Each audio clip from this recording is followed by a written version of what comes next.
एक बार देव ऋषि नारद वैकुंठ लोक पहुँचे।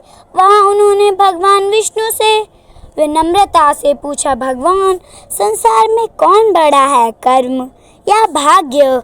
भगवान मुस्कुराए और बोले, इस प्रश्न का उत्तर स्वयं अनुभव से पाओगे नारद। जाओ, पृथ्वी लोक में जाकर देखो। नारद जी धरती पर एक गांव पहुँचे। वहाँ उन्होंने एक गरीब किसान को देखा जो दिन रात मेहनत करता, पर जीवन में दुख ही दुख झेलता था। नारद ने सोचा, शायद इस किसान का भाग्य ही खराब है। फिर वे आगे बढ़े और एक आलसी व्यापारी से मिले। व्यापारी कुछ किए बिना ही धन और सुख में मग्न था। नारद जी उलझन में पड़े। नहीं, मेहनत गरीब और आलसी अमीर क्यों? वे वापस वैकुंठ लौटे और भगवान से बोले, प्रभु, लगता है भाग्य ही सबसे बड़ा है। भगवान मुस्कुराए और बोले, ठहरो, अभी देखो।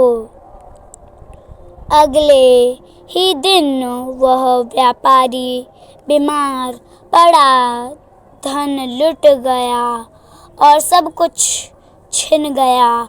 वही गरीब किसान अपने कर्मों से धीरे धीरे सफल हो गया।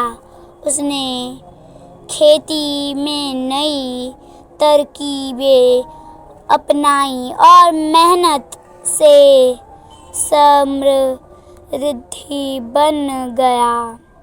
भगवान बोले, देखो नारद, भाग्य तो बदलता रहता है, पर कर्म कभी व्यर्थ नहीं जाता। जो व्यक्ति सच्चे मन से कर्म करता है, उसका भाग्य स्वयं उसका साथ देता है। नारद जी ने सिर झुकाकर कहा, प्रभु, अब समझ गया, कर्म ही सच्चा भाग्य है। सीख, इंसान का भाग्य उसके कर्मों से बनता है, इसलिए हमेशा अच्छा कर्म करते रहो, क्योंकि कर्म बड़ा है, भाग्य नहीं।